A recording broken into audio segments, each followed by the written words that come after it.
I'm here with Matt Maher, and I have to ask you, you were just in Rio. The thing that caught me was when you were playing at Adoration on your knees with the guitar. What was that like? Well, I mean, surreal. I worked at a parish for 13 years, and there was a period for about 5 years where every Tuesday night we would have like worship and teaching and adoration of the Blessed Sacrament. And it's so funny, like two things happened before I walked up. I was underneath the stage, and I prayed a Hail Mary, and I felt like I heard the Lord say, kneel. And I was like, yeah.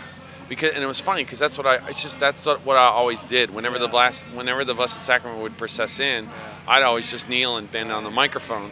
And so I think the thing for me was like that there's a consistency because of the Eucharist, that the surroundings, they change and they fluctuate, but the good thing was that I couldn't see anybody, so it really was just me and the Lord, and then I was praying that I wasn't disturbing the Holy Father's time of adoration. What was the World Youth Day like for you? Was there one particular impact or takeaway that you had? Well, I think there's a couple. I'm still chewing on just Brazil itself as a country, and I think the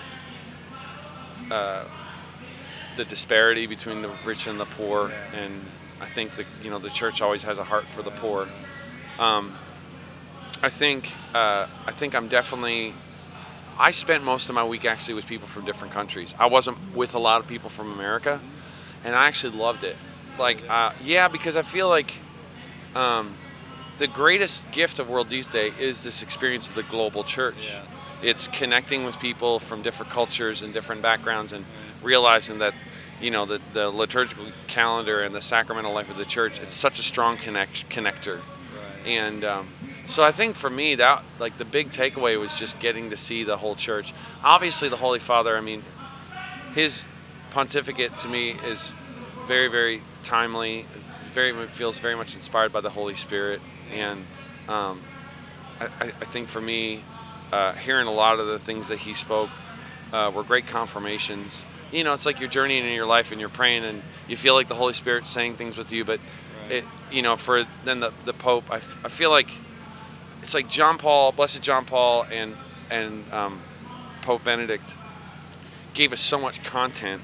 And I feel like now the Holy Father's coming in, and he's just giving us marching orders in a way. Exactly. And he's kind of boiling it down into really practical terms, so it's great. So did you hang out with a lot of the musicians and things? I did. I was staying at the same hotel as the USCCB, so I got to sort of connect with a lot of the American musicians that were here, and then I met a lot of Brazilian musicians. I got home and my wife opened up my suitcase. She's like, "What's with all these CDs?" There's like 40 CDs. They all just were giving me the music, so it's gonna take me a while to dive through it. But that was a very impressive aspect of the whole thing. Was that's just a big part of the Brazilian culture. Yeah, I thought the music, everything was such a production. It was so professional and everything. And as far as like the marching orders, what does that look like for us here in America, you think? Well, I think it's two things. One, I think it's always to have a heart for the least of those, which is the unborn, but also the poor. I feel like there's a lot of conversations, between the intersection of politics and faith, and I think for us it's not to shy away from proclaiming our faith in the public square, but also I feel like what this Pope has helped give us a little bit of clarity on is to do it with humility, to do it with a heart that wants to serve people and get to know people, and it's a hard thing to do. It's a delicate balance, and I think that's going to be our challenge in America, is how do we proclaim the truth, but also do it with humility, and really do it with a heart of service. Because I feel like that the thing about this Pope, that what I've seen over and over again, I think God's really using his humility to break through a lot of hearts. And so is there something he did that struck you during the week?